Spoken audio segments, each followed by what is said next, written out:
So my role was to market girls' Onlyfans accounts to sell their pornography. So simply put, I was a digital pimp. To tell young men that, hey, like there's an entire industry that's targeting you for your money. Wow. Like that's what it wants, you know? But then when I start asking people at the agency, like, what do you think about what we're doing? They're like, it's like a safe injecting heroin room. People need a safe place to do drugs. We give people a safe place to do porn. I'm like staying awake for days on cocaine. I'm drinking all the time because I'm trying to cope with this. Just being like, all men are bad and they're pigs and they're this. Well, actually, no, they're not. Men are exceptional and they're fantastic. I'm a Sunday school teacher now. I'm almost 50 and my students can still find my porn to this day. That is horrendous. Someone that was addicted to like so many drugs, alcohol, cigarettes, the depression, the anxieties, even like incurable diseases. And literally within a matter of weeks, Jesus healed everything. It's an interesting one because it's...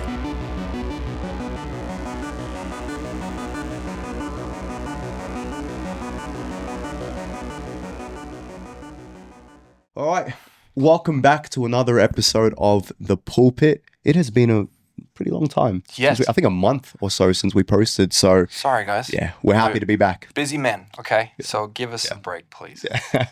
Nah, it's good. It's good. But yeah, we are very excited to be on this episode. We have a very, very exciting guest with us.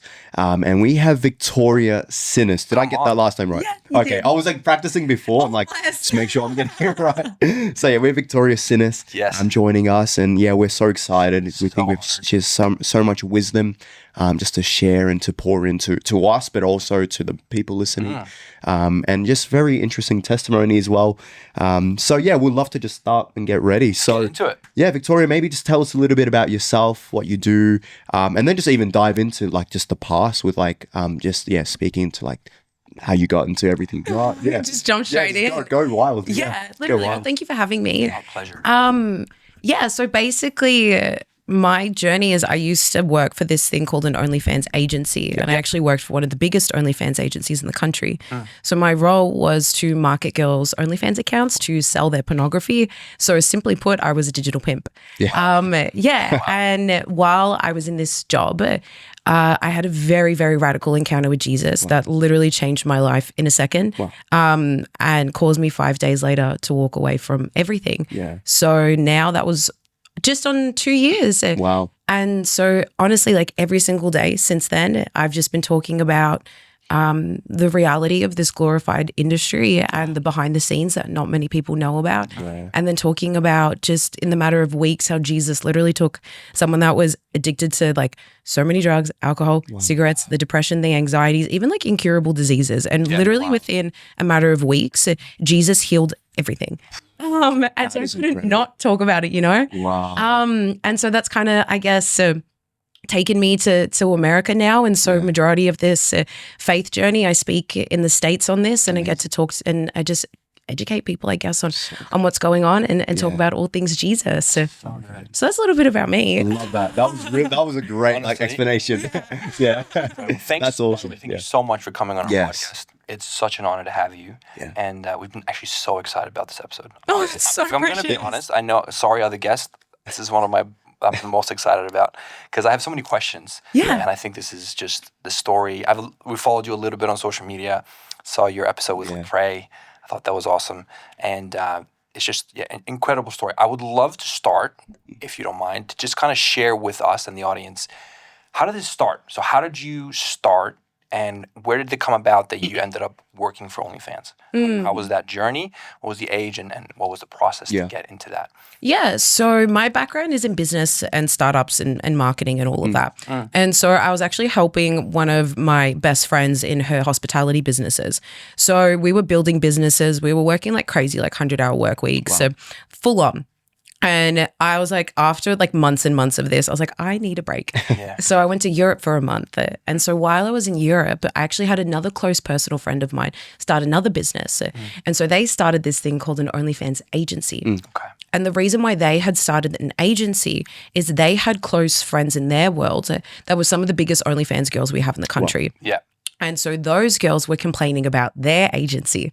And so my friend was like, well, they have an exceptional educational background, really smart. And so they were like, well, I've got like this insane educational background. Yeah. We have girls that we know that are in that world that are successful. They know what's needed for an agency. Let's get Vic involved because she's the one that actually has the business experience. And this could be a really epic, solid kind of foundation and like a mad business. So that was kind of the conversations and how it started. And then when I got back home, I was like, oh my gosh, like I can't keep working 100-hour work weeks. Like I'm done. And I was like, I'm in. Like if this gets me out of hospitality, like I'm in. And I guess my lens for OnlyFans is I'm like, I don't know. I hear of this, like everyone's heard of OnlyFans, but I didn't really know what it was. And I was like, I guess like, I don't know, maybe you can just sell your feet on there and like you make a bunch of money. You know, like everyone thinks that. Like you have no idea what it is. So true. And I was like, well, these girls that I know, I was like, they were once like in quotation marks really poor. Now they're rich. Now they seem happy. Okay, you put the pieces together. You're like, this has to be a positive. So that was literally my education on OnlyFans. So I was like, sure, why not? And so that's kind of how it all started. Wow. And you actually for someone, which I don't think anyone that's watching this doesn't, but could you just give a brief explanation, definition of what OnlyFans actually is? Just for someone that might like, well, I heard about it, but what actually is that? So OnlyFans is the new iteration of how people consume pornography. It's one of the fastest growing like platforms in the world. And the reason why OnlyFans is so popular compared to traditional pornography is if you consume it, like just say a traditional Pornhub or something, to a degree, it's like nameless and faceless people. Where on OnlyFans, the whole allure of it is that, oh, that girl that you follow on Instagram, I can now directly message her. I can build a relationship with her. I can ask her to do anything that I want. And so now that's why it's just blown up. I think statistically, I've heard that I've read anywhere from 70 to 95% of all content on OnlyFans is not safe for work content, which means that it's just a porn platform now. So sometimes people try to say, no, it's not. It's like music and no, that's what it is. So was it originally, sorry to cut you off, but was it originally intended for other use than like pornography or like pictures or like selling pictures? Was it used for like talents? Because you did say like the not safe for work content. So sorry, that's like in like activism world they call it not safe for content. But and then so I thought originally that OnlyFans had like good intentions because when I was reading up about it, it seemed like the original intent was to like decentralize social media. So you were able to monetize a niche and it actually gave small creators an opportunity to kind of like build a brand. But then I was on a podcast with, I don't know if you guys have heard, her name's Brittany Delamora. She was this massive porn star who's come to Jesus. And she was telling me that when like years and years ago when OnlyFans was just starting, they were at all the porn conventions paying people $100 to sign up to OnlyFans. Really? So I thought that maybe it was like this innocent thing. Then during COVID, it just blew up, which is statistically true. It did blow up. But I was like, I thought it was just a mistake. But I'm like, I actually wonder now if there was always the original intent that OnlyFans is like, no, we want pornographic content. If they were going to porn conventions. Interesting. So bit of a mystery, but it's interesting, isn't it? So interesting. Interesting. Because you made a point about like how like the difference between like watching just porn online versus like actually using OnlyFans. It seems like there's like that bridge between like you can actually connect. Do you think that it's because I mean, especially during COVID, like you said, it like skyrocketed and it increased. Do you think that maybe because of the isolation, people wanted connection, but like it just went down the wrong avenue of like, well, I can just pay someone to get on that connection level where it can like actually satisfy this like this need within me or this desire within me, but it was just kind of like filtered with porn, but like it was like genuinely probably just like I want to like connect and just find a friend. Do you think that could have possibly been a bit of a barrier or like an issue where it's like people have gone there thinking they're just gonna like I'm gonna find a friend, but it turned into something more? I think that it's an interesting one because I think that there's a lens that things like pornography satisfies some sort of like critical need of existence that we have. But it's not true. So then when you kind of tailor that like physiological desires that happen from when you consume pornography with like human connection. Yeah. It's a recipe for disaster. Wow. So I don't know if it was like an accidental byproduct. Yeah, I cool. think it was pretty intentional. Okay. And it's just this weird way that the world happened to work, that we had this global pandemic Yeah. and then this platform just, it was like a perfect concoction of people are isolated, people are lonely. Yeah. There's this lens that you have to have these type of connections to satisfy you to exist. Yeah. And so it just was this breeding ground for, you know what I mean, it to be what it is now. Yeah, interesting. That's so interesting. It's very interesting. Wow. So what's the next? So now you get a job at Onlyfans. You start working there. What's happened? How long do you work there? What are you really doing while you're there? And what's your job? And tell us a little bit what you saw in that industry. Yeah. So originally, and I guess for people that have never heard of like OnlyFans agencies, because it's like, what the heck is that? Yeah, to be honest, I never knew until like I heard like So actually true. a bit of your story. Yeah. So, yeah. So there's kind of like 3 elements to like an OnlyFans agency. Yeah. So the first one is account management. Okay. And so the whole point of OnlyFans agencies is your role is to pretend to be the girl on their behalf to make as much money off their account as possible. Wow. So, because if you think about this again from like a logistical standpoint, if you have a girl that has like 500,000 followers on Instagram and she's funneling all those followers to her OnlyFans, well, how can, and we know now that the whole point is communication. So it's direct messaging. True. So how can you facilitate thousands and thousands of conversations of direct messaging all these people that you're funneling from your social media? You can't. Yeah. So that's why you offset that. Okay. So that's why you give it to an agency. Wow. And so an agency then like will offset that. That's why there's these things called chatters. So like chatters are people that you hire from like third world countries that pretend to be the girl, and you pay them like nothing. Like I think our chatters were paying like anywhere from $3 to $5 USD an hour. Wow. Yeah. Wow. And so that's their role. So that's kind of like account management. Yeah. Then my role in the business was to build the marketing division. Yeah.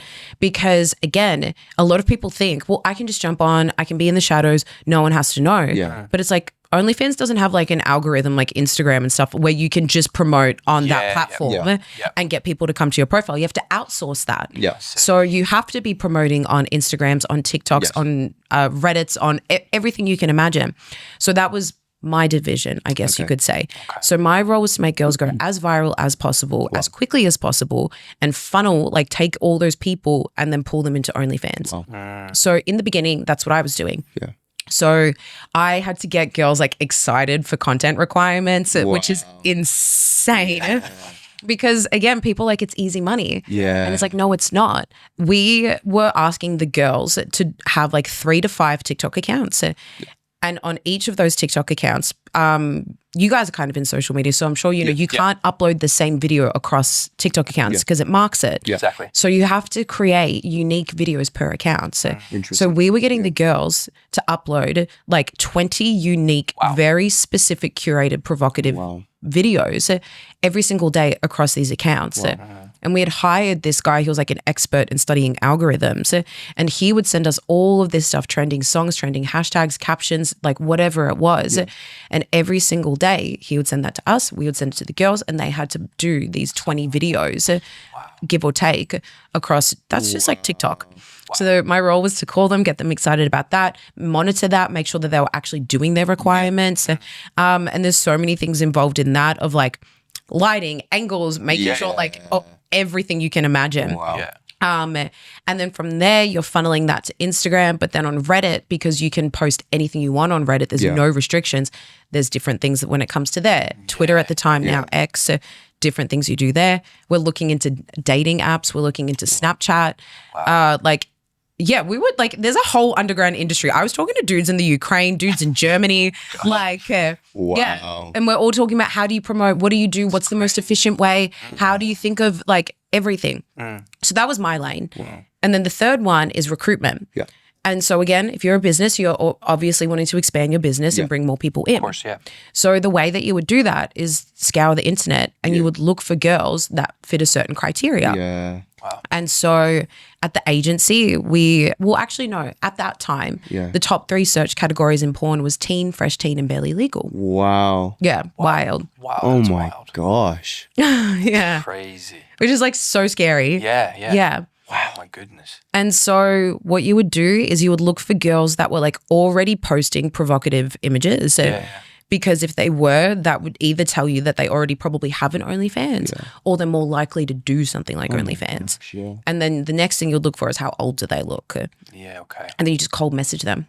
And you would just say, I'm from OnlyFans. Would you be interested in? Well, no, what you do is a little more sneaky than that. No. That makes more sense. Bless your honesty. So we're throwing, like, we had this like agency account page. And of course, because as you can tell now from account management, that the whole allure of OnlyFans is you're talking to the girl, you're building a relationship. But we know now that you're not talking to the girl, you're talking to some dude in the Philippines that's pretending to be the girl. So of course this isn't public. So if you were promoting that you're an OnlyFans agency, well, you're like shooting your business in the foot.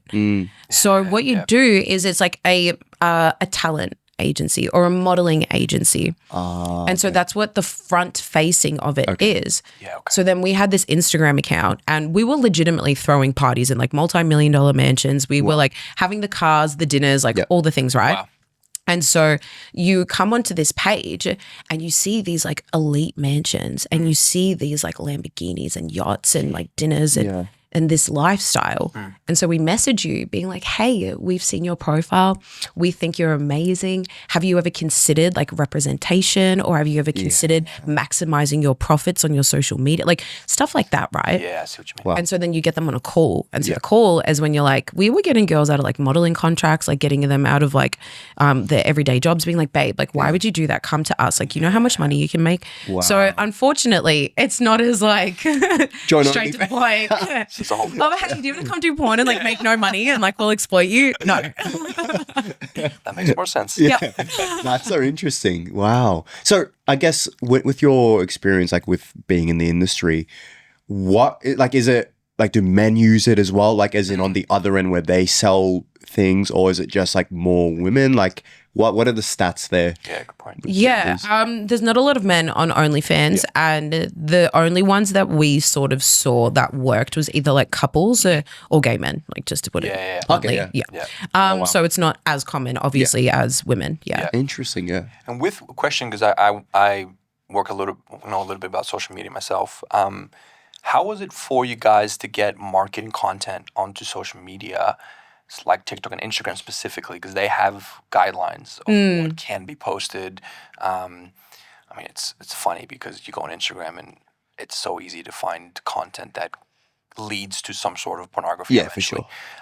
So did you guys have a rule in place of what kind of content are you posting if you wanted to market yourself as an OnlyFans on Instagram, for example? Is it just like bikini photos, or what can you do? So the whole point of it, because and I'm talking to men, so you can confirm this. Actually, no, please don't. I take that back. No, that's a terrible sentence. Please don't confirm this. But oh my gosh, that's so funny. Anyone listening, don't confirm this because you're going to rat yourself out. The whole point of what you're trying to do, because to manipulate men, it's piquing their curiosity. Because what that does is when you actually have a look at like the hormone cycle of a man for their sexuality, it's very different to a women's. And so if you're like posting a suggestive video, because of course there's like blatant thirst traps and stuff like that. But if you're posting something, so an example I'll give you is there was like a trend at the time. And there was this very like sexualized song that would play in the background, and it was like a big makeup mirror. And then you know how women have like the little compacts, so like the tiny little makeup things. So imagine you've got a big mirror, and then you've got like 20 little compacts, and all the mirrors are facing up. And you've got this song playing in the background that's like on repeat. It's this like sexualized song, and then it's scanning all of those little makeup things, and then the caption is, "Did you see it?" So what's that doing to you in like your mind? You're hearing the song, you know it's a girl. Did you see it? So you're watching. Did I see it? Did I see it? And then you see him like this tiny little mirror. It's like a woman in lingerie. So and it piques your curiosity because then it does. And then it's like, oh, I found it. Oh, I want more now. Oh, I'm going to click on. And then before you know it, you're put in this funneling system And now, and a lot of men that I speak with, I'm not too sure with you guys, they always tell me, I don't know how I ended up here. I was doing that. And then before you know it, I was just here. For sure. And that's because it's like this dopamine kind of thing. And then then you go here and then you're like, what have I done? Yeah. It's so intentional. It's so targeted just by something as innocuous as that. So it's not always blatant, just thirst traps, but it's very suggestive and very manipulative. Wow. Yeah. Wow. That's so interesting because it's so true though. Like with social media, like I think, like even like in the past, like you'll just be scrolling through something and you open that reel, you'll go through this reel, and then like something just comes out of the blue. Yeah. And especially for men, like it's like you just see that one video, that one picture, and it just does something like in your mind there. It just makes you like, it's so bad. So I mean, the amount of boys, friends, guys that are in our life, and they're Christians, you know, that are so bound by this thing called porn, which it basically is. It's staggering. Like I didn't even know it was this bad. Every guy who, you know, and I do some pastoral care at church, like the amount of people young men that I have to talk to, young adults about this issue is it's almost everyone. Yeah. And when you explain what you're explaining, which is just like mind-boggling to me, is that there's a whole team on the outside creating material that's so specifically created to get your attention that makes so much sense. Yeah. Like why wouldn't, like, well, of course, you know what I mean? It's created to get you more interested in this thing. So it makes, that's mind-boggling to me. Well, why do you think, like, coming from the angle of someone that wants to join OnlyFans to make money, I'm sure like there may be more to it than just like, I just want to make money. From your experience, why do you think people are drawn to it? Like, why do you think it's like, I want to start an OnlyFans? Is it solely because of money, or is there a deeper root to it? Yeah. Before I answer that, can I just make a comment about what you said about, because I have a huge heart. So if there is like young men listening to this, and like hopefully we can encourage as many people, because there needs to be like almost an accountability, of course, but like a grace element to that. And like to tell young men that, hey, like there's an entire industry that's targeting you for your money. Wow. Like that's what it wants, you know? And I think that there's a lot of men that are in, and I see this personally in Christian circles, because this is such a taboo topic. And so I just want to like encourage a man with that, of like letting them know. And so to know that you're not like this horrible, like, monster of a man that you're jumping on and you're seeing this, but I'm hoping that like in listening to this, now you're equipped to understand, now when I see that, I have the information now, so I'm not going to let it, like, I think that like knowledge is so much power to dismantling things. And so that's just what I want to like encourage like any man with is like, now when you see it, you understand the intent behind it. So now you can like reject it. Exactly. Yeah. Just as like an encouragement. That's a great angle though. Like there's a whole industry that is coming after you. Because sometimes you're like, I did this, like I stuffed up. No. There is a lot of work going on behind the scenes. Totally. Yeah. Yeah. Wow. I mean, for some guys that I've spoken to, their only option is to block their social media, because they, even if they try to change the algorithm, I just want to do more watch sports, and I just want to the news of it sneaks in somewhere. And it's like you can't even put like I know some of my friends have been using Instagram, and they've been putting in keywords that you can ban that doesn't show up in your algorithm. And they just go on ChatGPT, write all these keywords that are related to pornography, copy it and paste it into their Instagram, and even with that, it still somehow comes in. Oh, yeah, it's because you're probably, and this is like a horrible thing to say, but thinking of it with an innocent mind. Yeah. So you're thinking girls, women, sexual, OnlyFans. We're not. We're thinking empowerment, games, gamer, sports, fun. Like, you know what I mean? Yeah. So it's unfortunate, but yeah, that's why I just think it's so, like, some men have to do that, and sometimes you just have to get off it, and it is what it is. But if you are navigating that, that's just a thing to remember, and like, you're not bad. But these things are trying to, you know what I mean? But then back to your question about the whole, like, why people do OnlyFans. I believe like it's like a complex thing, right? Because it's a whole issue about like women's identity, because in the world that we currently live in, it screams at us to be liked and valued in this world. What do you have to be? Well, you have to be hot. And that's your only value, is to be hot. And what's the best way to make money? by being hot. So duh, why wouldn't I go do that? Like sometimes it's very superficial. It's not like this super sinister, like they've had things happen to, like sometimes it's just, well, the world tells me that my only value is how cute I am, so I might as well make money off it. Wow. You know, which is really sad in itself. 100%. And then, of course, I believe that the sex industry as a whole, it doesn't matter if it's only, like, people think as well that, like, OnlyFans is here, sex industry is here. It's the same thing. Yeah. So it doesn't matter if you're doing work in a brothel, if you're escorting, if you're a stripper, if you're on OnlyFans, it's all the same. Yeah. And the sex industry as a whole presents itself as a solution to a problem. Okay. So do you need help, like, with extra money? Are you struggling with school debt? Do you want the autonomy to be able to just do whatever work hours you want? Do you want freedom? Here's the solution. Do sex work. Because again, what's your value? Yeah. Well, your value is how hot you are, so you might as well monetize it. Wow. And so it's this deception of a solution to a problem. Yeah. And so, of course, there's so many women that believe that lie in whatever capacity it is. And that's what I believe anyways is the reason why there is such an allure to this.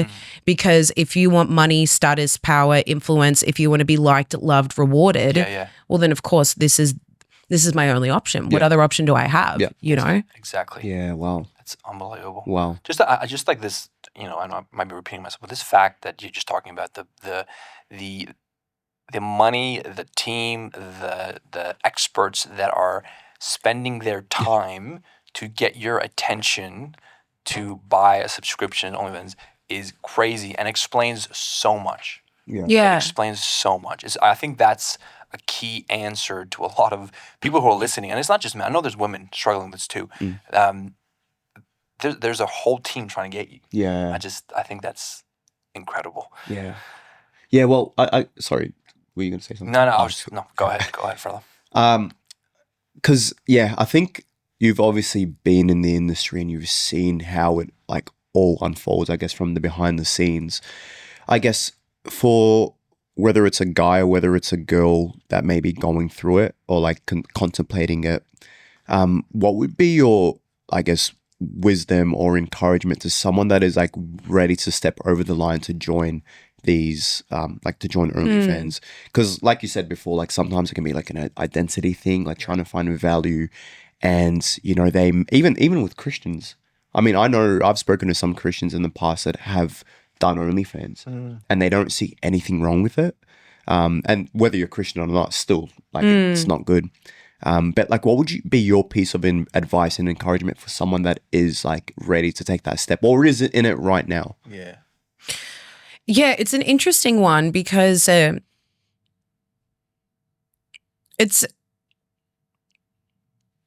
would even take it like a step back because just say if you're at that point where you're like, well, I might as well just sign up to OnlyFans.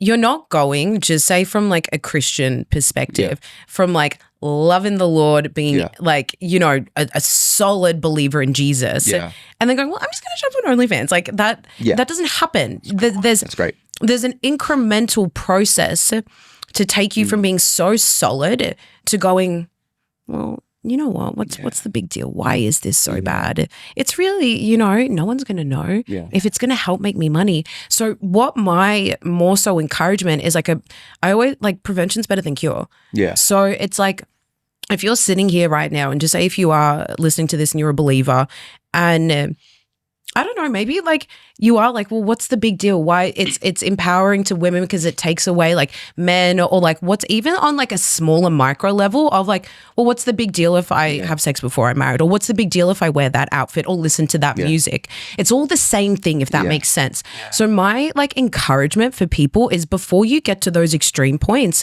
it's those little markers that are going to get you there. Yes. So it's about like, what do you stand on? Yeah, like, that's great. Honestly, really what are your morals? What are your convictions? And really think about that. Yeah. Because if you proclaim that you're a believer in Jesus and you love the Lord and all of that, just reflect and be like, well, do I? Does my lifestyle show that? Yeah. And if it doesn't, well, if I really care about saying that I'm a Christian, what do I need to course correct? Yeah. And I think that is such a huge preventative. To then probably getting to that point where you step there. Yeah. Now, just say if you were someone who is like, I'm there and like you're listening to this and you're like not a believer and like, well, you're here somehow. So that's cool. Like, my lens is just like, again, I feel that there's so many people like in this activism space or even in Christian world that are like, well, do you understand like that you were created by God and he loves you, and Psalm 139, you're knitted in your mother's womb, and like and I'm like, yes, you get that when you have revelation from the Spirit. Yeah. That's null and void to someone that has no idea what that means. True. Yeah. And so as beautiful and as truthful as these words are, if you're sitting here and you're doing that type of stuff, or even if you're not doing OnlyFans and you're just having a bunch of sex and sending a bunch of nudes, how does that make you feel? Like, honestly, how does that make you feel? Because we like, okay, maybe you guys don't know, but when you're in the world, you know, like that doesn't make you feel good. Yeah. When you go and hook up with someone and then they leave, you don't feel good. Yeah. You send that photo, you get a moment of validation. It doesn't make you feel good. Yeah. So in a raw and honest like reflection of yourself, does this make you feel good? Wow. And if not, really start to take those course corrections again of being like, well, maybe this isn't the solution. Yeah. I've tried this. It doesn't make me feel good. So clearly there must be, and there is so many other options. So, like even if you're listening to this, plug into this church, message me. The amount of people that I know that can help you like is insane. So that's like more on like a practical level of like, they're the things that I would more so encourage people with. So good. Yeah. That's incredible. That's really I love good. that. And I'm thinking, so what now you've been working in OnlyFans for, how long did you work there? Dude, I literally lasted doing account management. Yeah. I lasted 5 weeks doing like marketing and stuff like that. Maybe like 6-7 months. Okay. Yeah, wow. Yeah. Okay. Yeah, cool. And then tell us a little bit about what happened. Why'd you quit? How did you become a Christian? What's the story there? Yeah. So in the beginning, again, startup business, super fresh. So I was doing all the marketing. And then, that was maybe about like 6, 7, 8 months. I don't really know. Ballpark it. But then what we had seen over this period of time is that, think about it. If I'm doing all the marketing and I'm the manager just for social media, and then you've got someone else who's doing all the OnlyFans account management stuff, but you're the subscriber and you're talking to the girl on OnlyFans, you're talking to her on social media, but us as a management team aren't communicating, well, there's going to be holes in the story now. Yeah. And so subscribers started to pick up on that because I had no idea what was happening on OnlyFans. That manager had no idea what was happening on social media. Yeah. Wow. And so we realized, okay, we need to change the company structure. Yeah. So it went from you doing everything for one thing, like one department, that you'd split the girls in half, and now you do the full life cycle. Wow. So that's when I started doing account management. Yeah. And so that's when I jumped onto the back end of OnlyFans. Okay. So I, for all this period of time, had never actually seen the back end of OnlyFans. I hadn't seen the platform, like nothing. I'm just doing all the marketing. Yeah. And so now I'm managing these girls' accounts and I'm seeing pornography for the first time. Wow. Because I've never even been exposed to porn. Really? Like, no. Like, I've never, like, yeah. And how old were you at this point? 25. 25, yeah. Yeah, like my exposure, I don't know if we can say it, but it was like 2 girls, 1 cup in like year 9. Yeah. So like, you know what I mean? That's so good. That's my lens. Yeah. So now I'm seeing porn for the first time. Yeah. And it's girls that I know. Oh, wow. So imagine I've built relationships over these past months with these girls. And now I'm seeing not only porn for the first time, but I'm seeing what we're doing for the first time. Wow. And I'm like, wait a minute. Wow. This is what we're promoting. This is what we're saying is empowering. And I'm like, but I'm watching what this girl is doing. And I'm like, but she's really funny. Yeah. Like whenever I say that, I think of one very specific girl. I'm like, that girl was like born to be a stand-up comedian. Like you'll spend 3 seconds with her and be in like tears of laughter. Wow. Amazing sense of humor. And the other girls, I'm like, you're so sweet. You're so kind. You're so generous. Your family values are like insane. Yeah. But this is what we're telling you that you should do. Wow. And so I'm just malfunctioning. Like that's the easiest way I can explain it. I cannot like watch this content at all. I'm like crying every single day. I can't open up my laptop. Wow. But then when I start asking people at the agency, like, what do you think about what we're doing? They're like, it's like a safe injecting heroin room. People need a safe place to do drugs. We give people a safe place to do porn. And just like all these other whack ass answers. And I just wasn't like satisfied with it. I was like, no, this doesn't feel right. Yeah. And so I just went on this journey. I was like, okay, I'm in this job. I'm struggling. We're throwing these crazy parties. We're living this wild lifestyle, right? So with that, drugs and alcohol. And I've been taking drugs since I was like 13. And so I'm 25 at this point. And now it's like out of control. I'm like staying awake for days on cocaine. I'm drinking all the time because I'm trying to cope with this. But nothing's working anymore. I can't numb it anymore. Like I can't like, and so I'm like, okay, what can I do? I don't feel good. These usual things that I do aren't working. Well, maybe if I do a big enough act of good, that will offset all the bad that I'm doing. And then make me feel better about myself. And I was like, okay, so what's like an extreme enough act? And I was like, I'll go overseas and I'll help refugees. I was like, I'm so smart. I was like sick. And so I was building another business. I was actually building a medicinal cannabis company as well. And so I was like, okay, well, if I go overseas, help a bunch of refugees, I was like, I'll go to Greece. I'll have a holiday. I'll help refugees because I need it. And by the time I come back from doing that, a cannabis company will be up and running and I don't have to work at Onlyfans agency anymore. Like happy days, right? So I had this memory and I was like, that church I went to as a kid, and I remember growing up going to church loosely, probably stopped going when I was like 8 or 9 years old, I'd say. And I was like, but they had like a refugee program. It wasn't. It was just like an outreach thing, but I had no idea.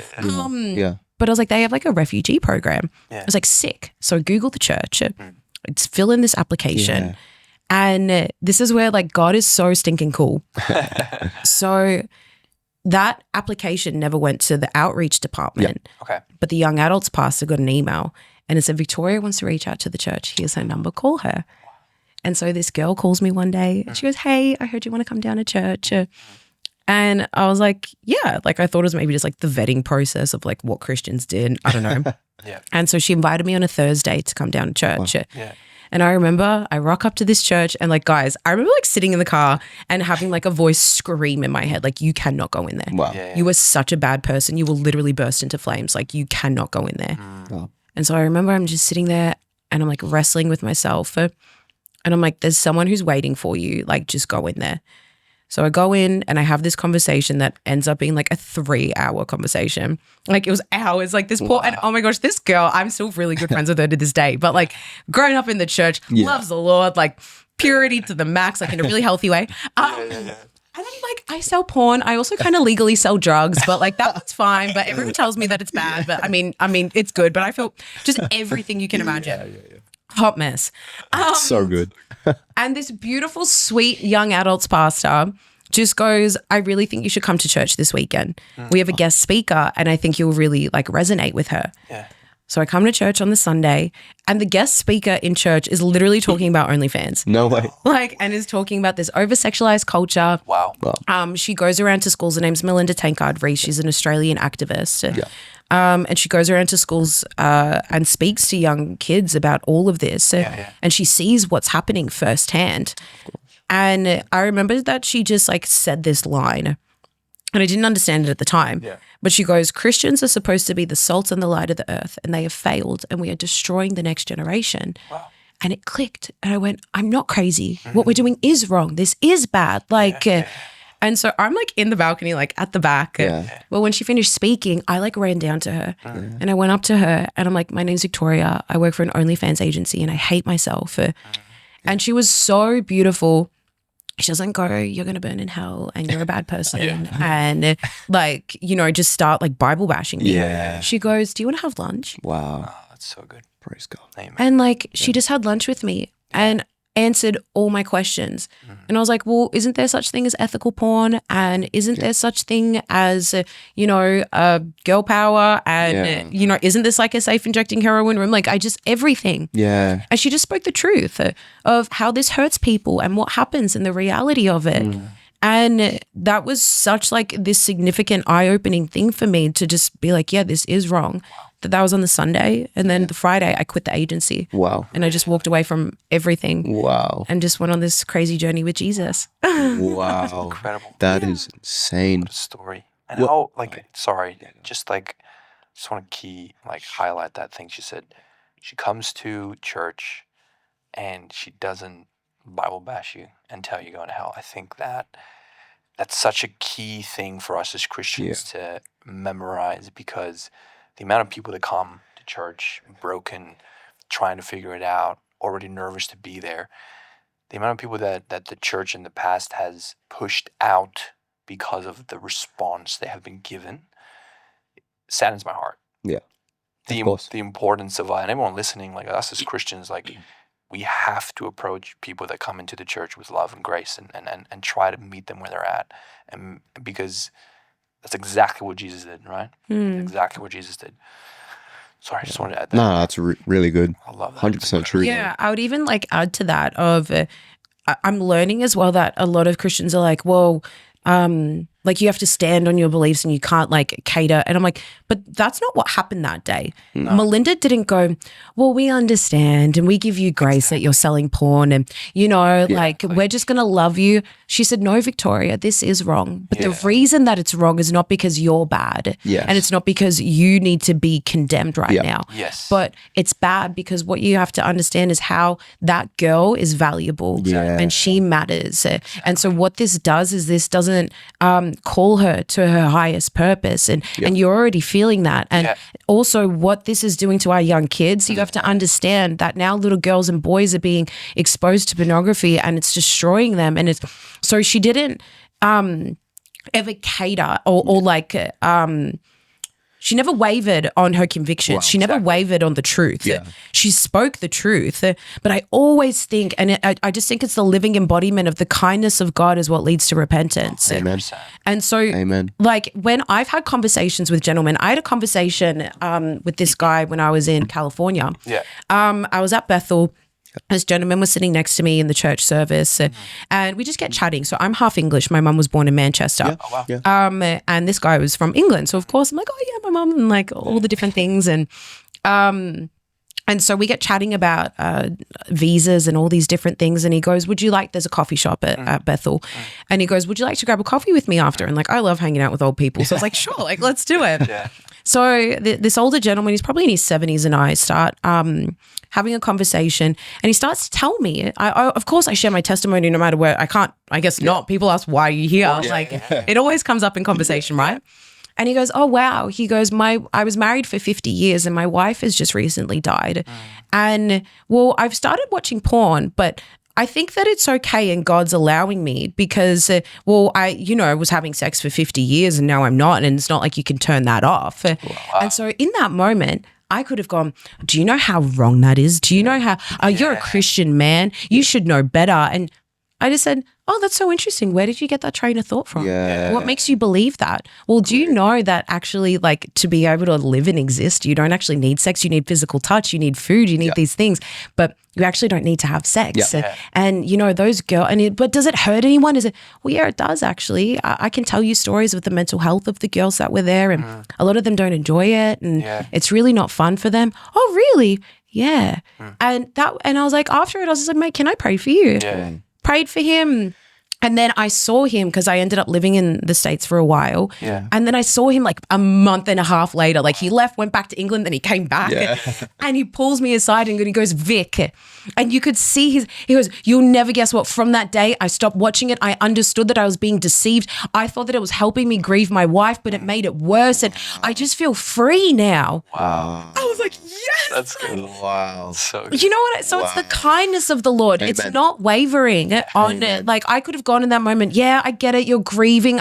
You know what? Just pray about it. Yeah. Like, no. And so I think that that's what Christians maybe perhaps need more explanation or more of a framework of what it actually means and what it looks like practically. Yeah. Because of course we stand on our convictions, but in that moment I could have ridiculed that man and what would that have done? But clearly by just being curious, asking more questions and being honest and not wavering, like how cool is that? So true. So like, cause like even, like I think sometimes I have this like idea of like when God uses people and like you see like this transition from like they were doing this and now they're doing this. Like God is in the business of redeeming people. Come on. Like they were once living in sin, doing something they shouldn't be doing, but God will tend to use like your story as well to reach an amazing amount of people for the glory of God. And I love that because it's like you sometimes get, or at least a lot of us can get in this habit of like, we feel like you need to preach to them. Yeah. But I think one thing I've learned is like just being present, like listening, asking questions. Because when you start to ask these questions, like it kind of starts to build this like thing in them of like, yeah, why do I believe that? Yeah, wait, what? Yeah, true. Even as a Christian, like I've had people ask me from different religions, different backgrounds, why do you believe this? Do you really believe this?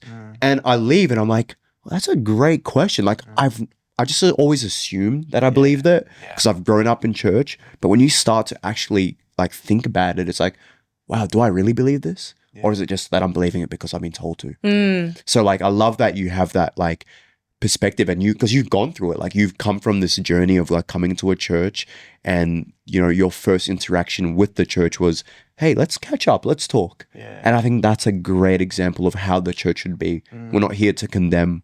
Jesus didn't even do it with the lady that was caught in adultery. Sure. You know, like there's something about like just listening and being present. Well, it's always the balance of grace and truth, right? That's the key. You give them grace, but you still tell them the truth. You don't want to just give them grace and then not leave them. Jesus always left everyone with grace and truth. And that's the perfect combination too. And then, of course, there's people that are going to reject that. That will happen. But that's our job as Christians is to present that balance of the two. And I think we as a church are getting better at it, but we can still improve. For sure. Yeah, for sure. I'd love to quickly touch on something going back to OnlyFans before we go further. I like to sometimes think of like the worst case scenario so I know not to do something or I know why it's bad. Do you, like, if you're okay with it, do you have any stories or like experiences as you've been working with them that like have kind of just made you think like, oh my gosh, like obviously you said you experienced like watching and seeing your friends or the people that you know actually actively participating in it. But like, yeah, do you have any stories of like how like the effect of OnlyFans that it's had on people mentally, physically? Do you have like any stories? Yeah, definitely. Like even as you're talking, there's like one specific girl I'm thinking of that like the poor sweet girl, like her mental health was shot. Yeah. Like she would go into spirals for like weeks and like just isolate herself and just like unstable. And, but yet you look at her Instagram and she's posting all those photos of when she was in Europe a month ago and she's talking about how elite her life is, but she's been boxed in her room for 3 days. So like mental health, it just goes hand in hand. I think that there was probably like very few women that I saw that were there that were like truly thriving. And so like that's a reality. Some people can do this and they just switch off and you know what I mean? But I didn't see that. Like I saw like one girl who was doing it who like mega famous, all the things. And is like, she's like, I hate doing this. I have the worst anxiety. I don't want to do this anymore, but this is all I'm good at. Like verbatim, I'm good at being hot. This is all I can do. And I'm like, what? Imagine how that must feel to be like, I hate doing this, but I like, you literally think I cannot do anything else. Sad. Imagine when you get to 45, 50 and you're like, I'm not hot anymore. How, like, what crisis are you going to have then? Like, you know, and then, so I saw so much of that, the drugs, the alcohol, you know, you do OnlyFans, you do escorting, you do stripping, you've got stalkers, you've got all the different things, like all of it. Wow, that is insane. Because like, it's such a great point that you make, like regarding like mental health. Like you can perceive yourself on social media as one way, but the reality is behind closed doors, you are broken. And I think that's like, this is the digital age that we live in. Like so many people can present themselves in a way that looks nice, that looks good. But then again, we can be so quick to judge because we're like, they're posting this, like even like seeing some models and like from like OnlyFans, like all these celebrities that practice these things. There was even a post that came out not long ago about that one girl that like slept with like 100 or I think guys. Bonnie Blue or whatever her name is. And it like, to be fair, the first thought that came to my mind was like, what the heck is she doing? But then I'm like, the brokenness that she must be feeling. Like to go through that and to put yourself through that in the public eye is crazy. So like, it's just so sad like to experience that. I wanted to ask you, because like we said before, most of the people watching this are Christian. And could you, you know, just like you explained to that older man in America, why should we as Christians not watch porn? Because we know we're not supposed to, but we also have ways to lie to ourselves that it's okay, and create an excuse in our minds that, oh, you know, men are just like this. We need something to, you know, whatever. Yeah. So what would be your response to specifically Christian and female as well, but, you know, let's be honest, most of us are men who are struggling with this. I think something that has helped me, and I kind of have like I have like 40 answers actually. Go for it, yeah. But I think from a biblical lens, something that has blown my mind when it comes to this whole conversation about sex in general, because it's Christians don't have sex before they're married. Well, why? I don't know. That's just what they do because it's bad, supposedly. But then when you actually ask Christians, like, why? Yeah. Well, God says so. Or you get these fluffy answers of, well, it's like a fireplace, and if the fire is like not in the fireplace and it goes on the couch, it's really bad. And so there's an original design. And what does that mean? Yeah, exactly. Like, it doesn't mean anything. Exactly. Yeah. And what that does is it tells me that, okay, if there's a fire on the couch, well, then everything's destroyed and it's destruction. And so then am I screwed? Yeah. And so when I learned about covenant theology and when I learned about what actually is a covenant between a man and a woman, and then what's the significance. And so I'm still learning this, but like that imagery of an unbreakable promise that God makes between man. And then like Abraham's such a fantastic example of what happens when he enters into covenant. There's a name change and shedding of blood, and it's an unbreakable covenant. What happens in marriage? There's a name change and a shedding of blood if you're a virgin. And so it's like when we understand that when you enter into covenant with a man and a woman, it is because you're having an exchange of an unbreakable promise that is one of the most heaviest things that you will ever enter into. And sex is an expression of that. Wow. And it's like, so it's binding, it's powerful, and it's something like when I thought about that and what that means, and so then what that means about marriage, it made the context for it's holy. Yes. It's righteous. It's the thing that reflects Jesus the most. Yeah. And so no wonder why it's so attacked. Wow. But no one talks about that and the weight of that. For me, even when I speak about it, I feel a weight of that. Wow. And I'm like, whoa. So that's why sex is so important. Wow. That's why it's sacred. That's why it's powerful, because it's a part of this unbreakable promise that we're making with another person and God. And like, it's the thing that reflects Jesus in the church. What? That's insane. And I've only ever heard one minister talk about that. Wow. Like, it's just like, so that's why you don't have sex before you're married. That's why it's sacred. That's why it's powerful. And it's like, oh, now that I have that lens on, okay, well then I understand why pornography isn't. Then of course you can talk about all the other things, right? Of, well, there's the dopamine cycle. So when you start with one thing, you'll need more and more extreme. And I've even spoken to men that were like lead pastors of churches that got arrested for attempted rape because they had such a severe porn addiction that they were watching rape porn and then they wanted to act it out. So like there's practicals here, right? But I feel we all know those. And so when you understand from that spirit level, for me, it was just that understanding of that covenant and what that means changed everything for me. And then it helps with, you know how people, how far is too far? Mate, I don't even want to get close to that line. That's great. I don't even care anymore because now I understand the weight of what this is, and you want me to play with that? Absolutely not. So I think that I hope is really helpful for Christians. It's really good. Of like a weighty answer as to why all of it is something that just don't even, and I hope that it helps with that, like, oh, this isn't something to be scared of.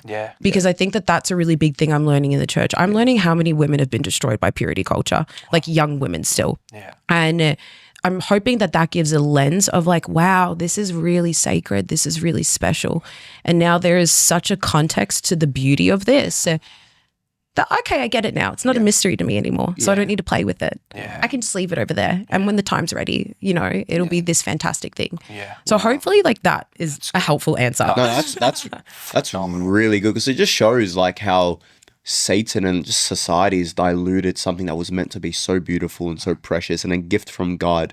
And now it's just been turned into this whole polluted thing where like, it just opens these avenues. Like even, for example, you mentioned on how like these pastors that were like watching like rape porn, like even that in itself, like I'm sure they didn't start there. No. Like I'm sure they weren't interested in that. But one video after another video after another video. I've done some research on this. Like it does something in your brain where it's like, I want more. I want another dopamine hit. Like give me something more. Yeah. And it's just like, it breaks my heart because it's like, there are so many men out there that are so ashamed and so filled with guilt because they feel like you said it as well, like the fact that you only heard one person like actually preach on this is crazy. Like, I feel like it's crazy to think how unspoken porn is. And like, even I was researching the other day, I was reading a passage in the Bible about sexual immorality. And if I'm correct, the Greek word for sexual immorality is like pornea or something like that. And I'm like, oh my, porn, like, come on, it's literally in your face, sexual immorality. And I think it's just crazy to see how like with a movie, you have to pay to go watch a movie. But with porn, I can just go on social media, I just go on a website and it's there. How crazy is that? Like it doesn't cost you necessarily sometimes money, but it costs you your soul. Like it eats you up, it destroys you. And it just breaks my heart. Like, yeah, that guys have to go through this. Yeah, and totally. I love the passion that you carry, Victoria, about like, this is real, this is serious, and it's like getting worse and worse and worse. It's the whole industry is coming after, especially men, but even women, but like men, and it's just messing them up. Yeah, like it's really messing them up, and I think this ties in perfectly with as well, just what you've started with creating gems. I'd love for you to speak into that because you've started this business, I believe, or this organization called Creating Gems. Just speak into that because I think it's so important. Oh, thank you. As I've kind of just come along this journey, I just meet so many exceptional people that are missionally focused as well. And I'm just kind of learning that unfortunately people can have such a beautiful heart and they want to see change in the world, but they don't know the practicals or the actionables of how to do that. And you guys would know sometimes like social media is like a machine in itself and it's so overwhelming. And then you're also trying to forward a mission and do all the things and you're trying to make money and like it can be a lot. And so that's why I was like, okay, well, I have like almost 10 years experience in sales. I have experience in businesses and marketing and startups. And so how can I take everything that I've learned, even OnlyFans agency world, and take all of that and now help other people forward their missions? Because there's so much more power when we can equip more people. And so that's what Creating Gems has really turned into is, consultancy-based work for like countercultural voices to help them in forwarding their missions. Wow. That's incredible. Love that. That's so good that like because we were even speaking about it before the episode, just some of the, oh my gosh, the mic was here. But sorry, I was just saying, probably could hear me on yours anyways, but like you were saying before, like some of the people that you've met along the journey that are, you know, in different like avenues, but like they're just fighting for the same mission to a degree, which I think is wonderful. It's just, oh man, like what you're doing is incredible. Thanks. Like I feel genuinely so fired up because I'm so passionate about this topic as well, because I think like almost every guy I've spoken to has gone through porn. Like and just gone through this, and it's just so beautiful to see how like you want to partner with people and help and encourage people to, you know, educate them and to give them what they need in order to empower them to really step forward in a culture that is so opposite. You know, and it's just so encouraging to see. 100%. Yeah. It's beautiful. And honestly, your voice is it's so needed in today's culture, just for young men and women as well. I keep saying young men, but that's because we're young men.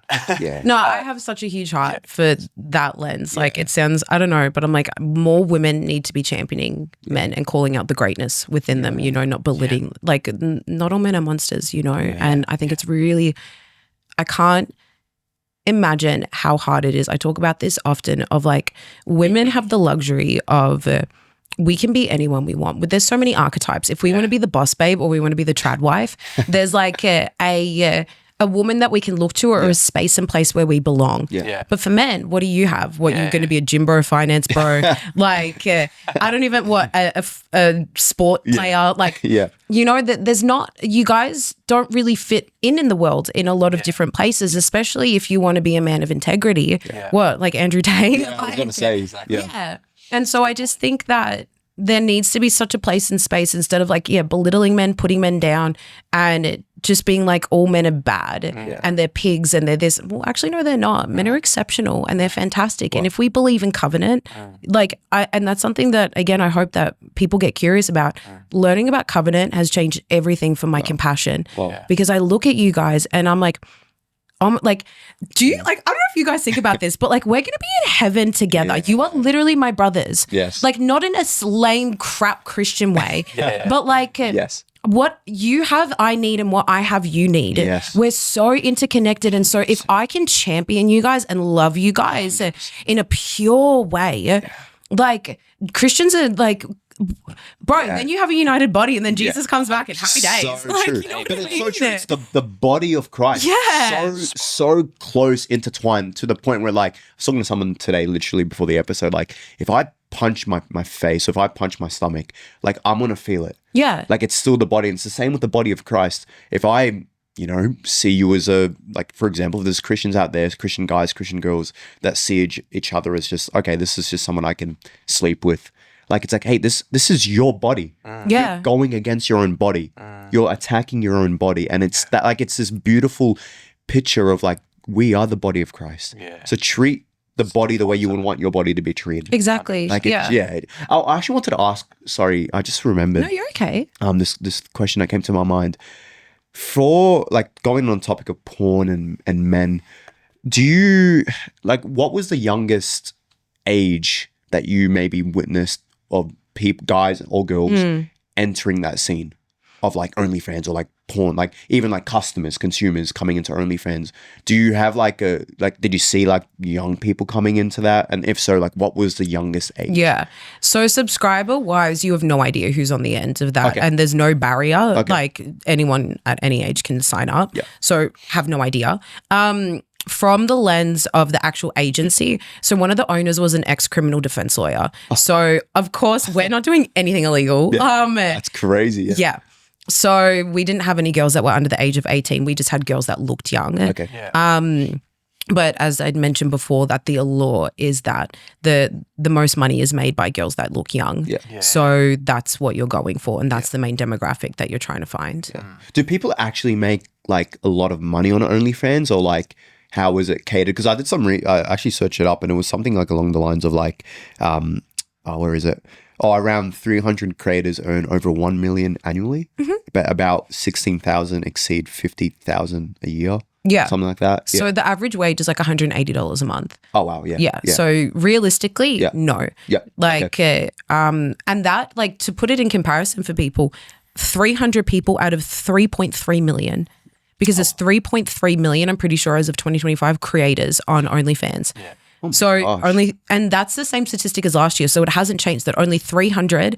And if you think about it, you had like Cardi B on there, you had Iggy Azalea, you had like Anna Paul on there, but like, so you've got these people that are mega celebrities. Of course, they're going to be making that money. Yeah. So really, like, and not to be, but so you think that with 100 followers, you're going to be able to jump on there and ball out? No. Yeah. Like, what's going to happen is you're going to have to do full on porn. You're not going to make any money, and it's going to be on there forever. Yeah. And then what are you going to do? Yeah. Well, is it easy for people to leave the industry? Like, if they sign up for OnlyFans, is there a barrier given their pictures and everything's on there? Like, is it, can you speak into that? Yeah, definitely. I have like stories for days from like a practical level. Yeah. If you have paid subscribers on your account, you cannot deactivate your account until those subscriptions are fulfilled. So just say if someone signed up for a year and you try to deactivate your account's going to be up for a year until that subscription's out. Oh my gosh. And then pictures wise, like your photos are as safe as like a public Instagram. Okay. Yeah. Like, so you can delete them off OnlyFans, but subscribers can take your like pictures of your pictures. Like, it can end up anywhere. And as well, if we're promoting you, if you're on Reddit or if you're on X, you can post your porn on there. So it doesn't really matter. It's not protected. Yeah. But a story that I tell often for people is like the mental games of what it does, because again, well, this is all I can do. Now that my porn is out there, how am I going to get a job? Yeah. I don't want to go back to a 9 to 5. And so I see so many women that really struggle, and there's the fear, the paranoia of I'm in this job, do people know? Yeah. And I had a girl that left the specific agency that I was at, and she started a business in literally like doing photography, like in a completely different industry. And a year after she left OnlyFans, one of her old subscribers found all of her brand new clients and sent all of her porn to them. Wow. And so unfortunately, it's going to follow you. Like, I did a podcast with a lady in Sydney who was one of Australia's biggest like dominatrix. So, Yeah, wow. and Wow. so wild, right? Yeah. And she said to me, she's like, I'm a Sunday school teacher now. I'm almost 50 and my students can still find my porn to this day. I can't get it down. Like, I just have to deal with it. Always keeps coming up. Oh my Like, God. imagine how that must feel. That is horrendous. Like, and so again, it's all that mental barrier, and like there's a consequence and there's a paper trail and it doesn't go away.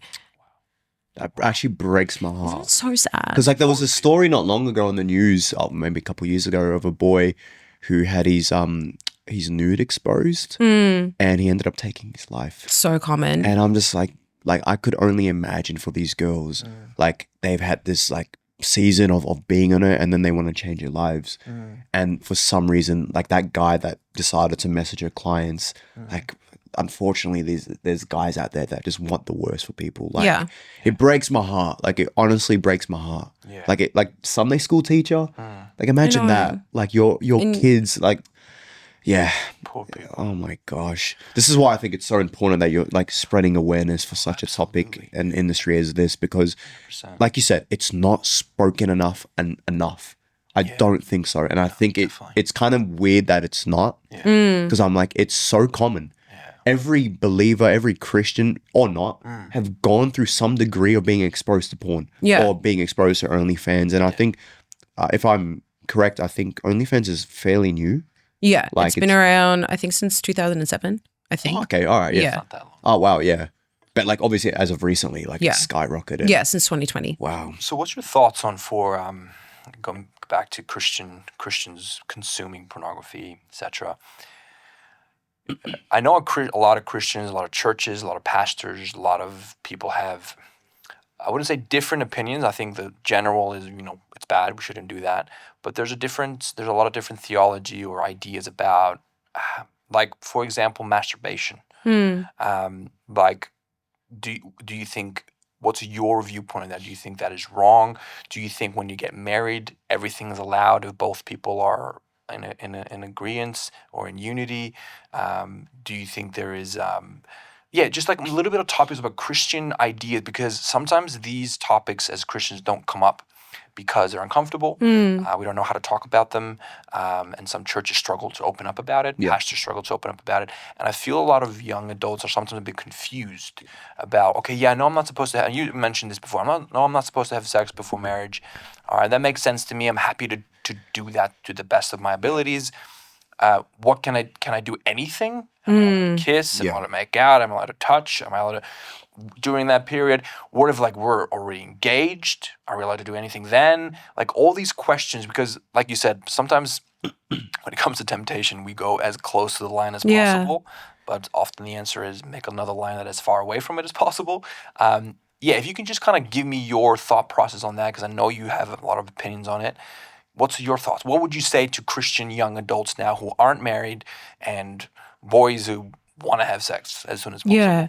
I was having this conversation. I have two answers to that. With a friend who is married. And actually, I'll answer that one first. So, same person, and we were talking about like secular music. Okay. And we were at the gym. And she had her playlist, and she's like, I still kind of listen to rap music. And I was like, no, that's so bad. And we're joking, but then we actually had a genuine conversation about it. And she goes, well, why? And I said, babe, nothing is worth coming between me and Jesus. I don't care. Like, I don't like, it's as simple as that. And so I think, again, it comes back to what I said before, is actually be honest. How much do you care about Jesus? Yeah, that's great. How much do you really care about him? Do you really, I was reading in Corinthians this morning of like, when Paul like first became a believer, all he cared about was understanding Jesus on the cross. So do you really understand that? Yes. Because for me, a burning desire within my heart, and I don't care if it sounds righteousness or not, but like we're called to be holy. Yeah. I want to be holy. 100%. Holy means that you're set apart. Yes. You're different. Yes. I want to be right standing before God. Yeah. So and I don't know if this is like a wrong thing to say, but sometimes we having sex of any kind, oral sex with anyone, listening to provocative music, doing anything like that, if that's going to put me in the way of Jesus, bro, I don't want a bar of it. So it's true. trash. So true. Like, Jesus was brutally murdered and tortured on a cross for me. My full inheritance that he deserves is me walking in freedom. Yes. And like, I say to people now, like, do you know how free I am? Do you know how, like, and I've dated as a Christian, so like I've been in those situations, like you can overcome it when you understand, again, the significance of it. Yeah. You don't even, it's not even a thought. Yeah. That's what I think it is like, I really struggle with people, and I understand they're like, there's temptation, there's this, but when you understand this and you don't want anything coming between you and Jesus, as I said, you just don't put yourself in those situations because you don't want to, you don't care. Yes. Sometimes, like, I'll even be brutally honest with people. Like, I go to brothels and do outreach, and I was telling one of my mentors, sometimes I've lived a life before, I get flashbacks of inappropriate things.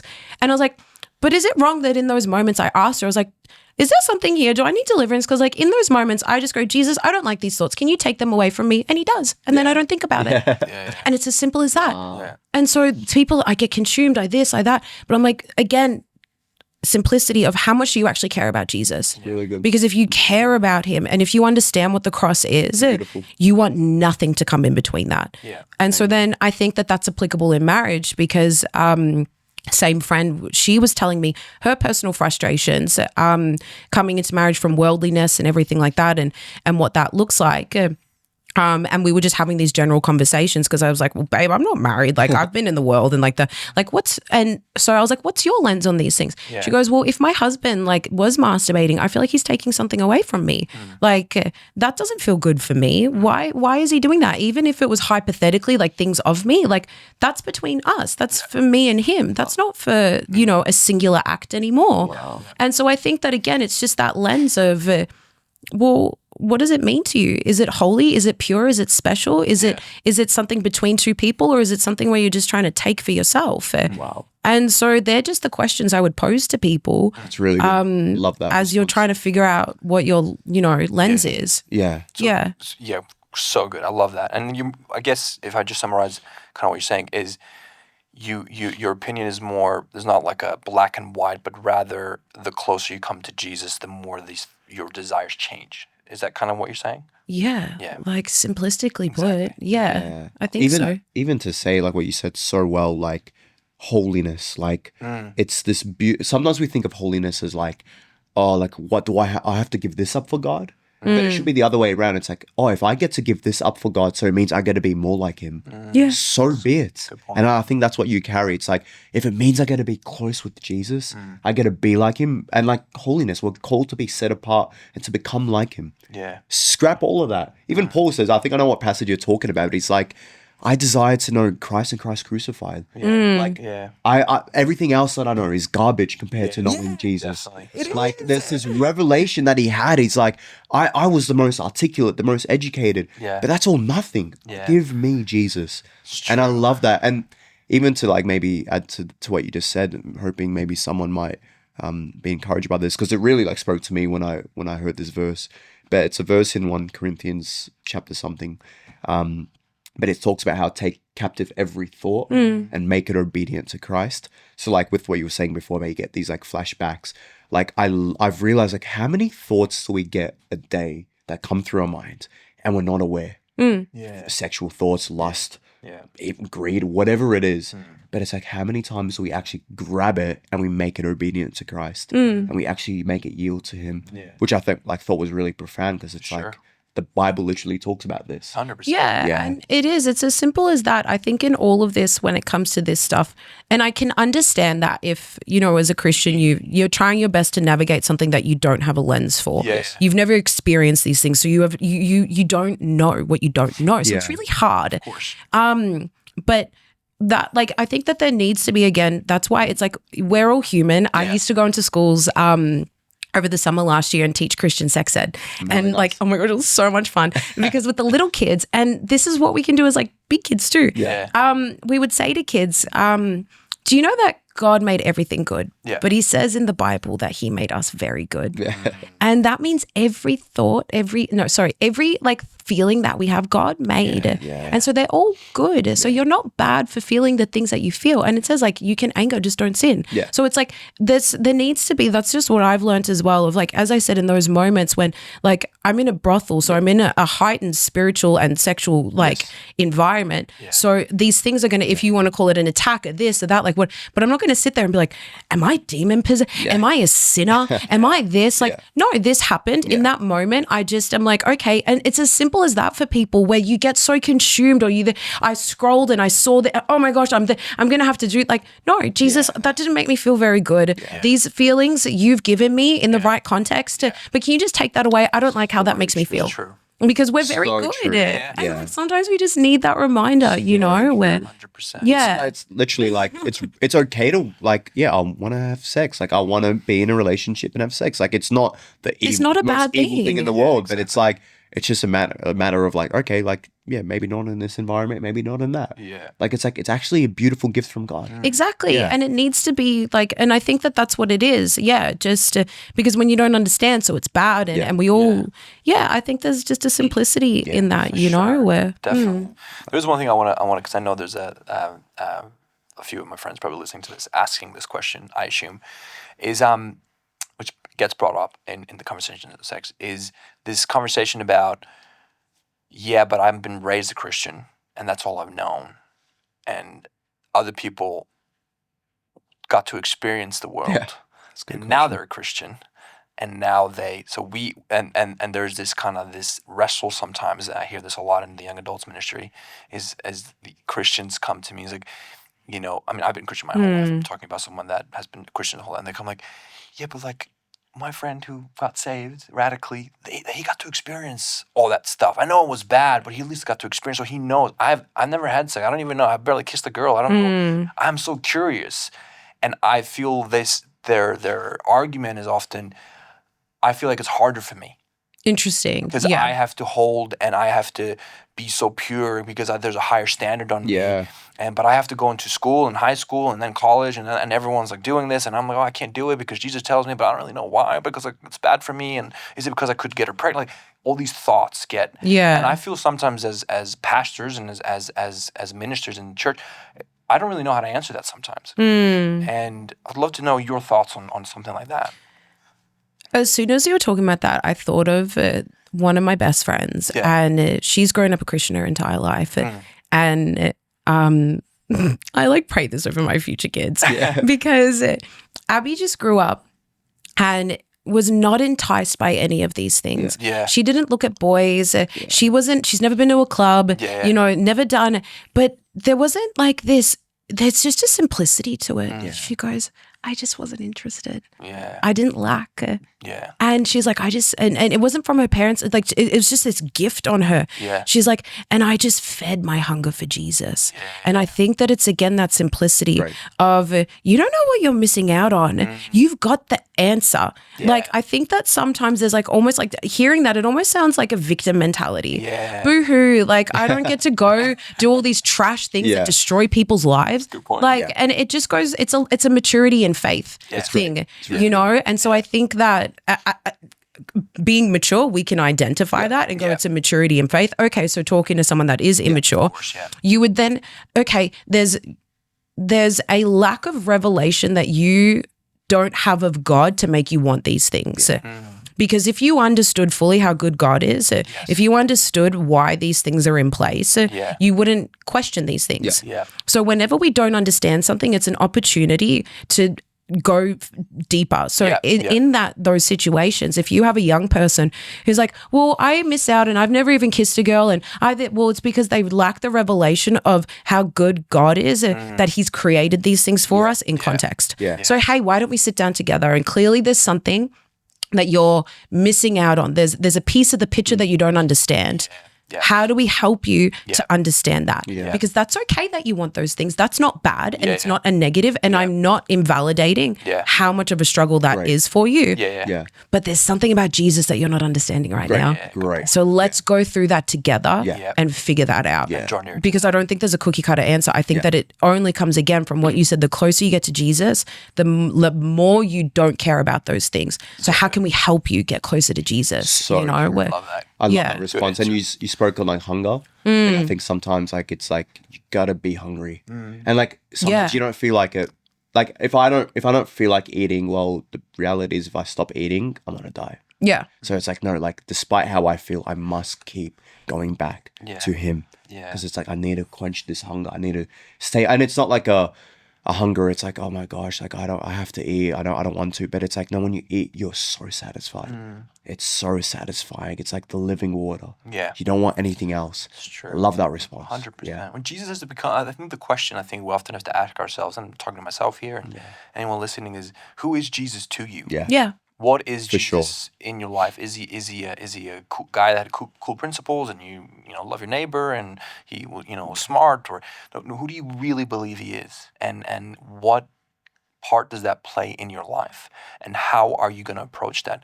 I think culture has sometimes wanted to paint Jesus as a historical figure that was wise and gave us some good principles, which he was, but he's God, and he needs to become your savior, your salvation, your everything. And when I ask that, and that's not me, challenging your salvation or anything. It's just I think it's a daily question. I think we all have to ask ourselves that. It's a daily process. When you're reading your word, when you're praying, when you're giving God, I just want to know you more. Yeah. Something that really helps me, and maybe this will help people. Because I guess like I was honestly like a Christian for like a second, then I got thrown into all of this, right?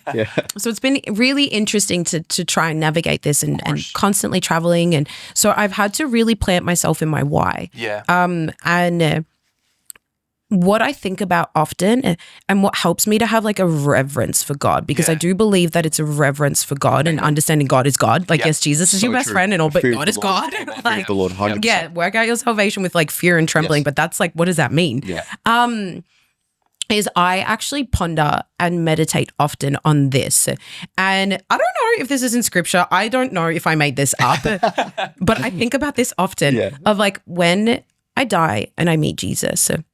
Imagine if he's holding like two books and he's holding one book and he goes, this is everything that I wrote for you, but this is everything that you did. Wow. Oh, that was like, bro, that would kill, because you didn't get out of your own way, because you were selfish, because you wanted to experience it. Like, this is what happened, but this is everything that I had for you. Yeah. I like feel that feeling.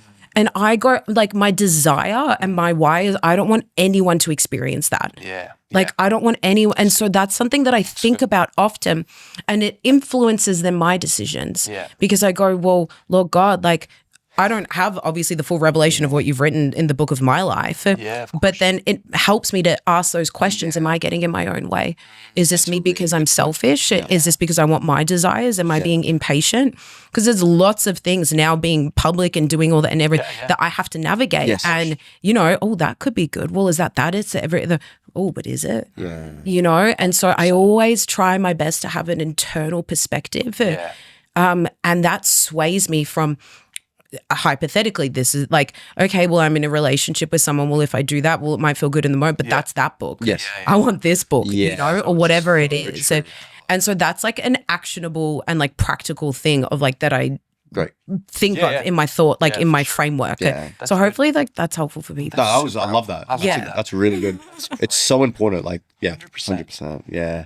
All right. Well, I think we're getting to the end. Could I ask you, Victoria, to just kind of, you kind of already done it, but I would love for you to do it again and kind of end it with that. Just like a bit of advice to the young adults and Christian young adults of this generation here in Melbourne, come to this church and the other people that listen. And specifically talk about this thing that I think you're called to speak into, which is lust, pornography, and this issue. Just what is one piece of advice you have for them that you can kind of leave them with, just by the end of this episode that you could kind of bring into that place? As soon as like you started talking, a thing that has totally shattered my lens on identity in the best way possible is in Psalm 139. It talks about obviously like God creating us, but David says, as he's talking about the Lord like weaving us together and this divine creation, he has a line in it and it says, I know this very well. So does that mean he like, and I was listening to a minister talk about this, does that mean he was looking at himself in the mirror almost with this like, this is God's creation, looking at himself almost in like awe of what God has created in self. He knew very well how spectacular this thing called a human is, how spectacular this creation of God is. And I thought about that because then when he's writing about knitting together, like he's understanding the beauty of what God's done in making him.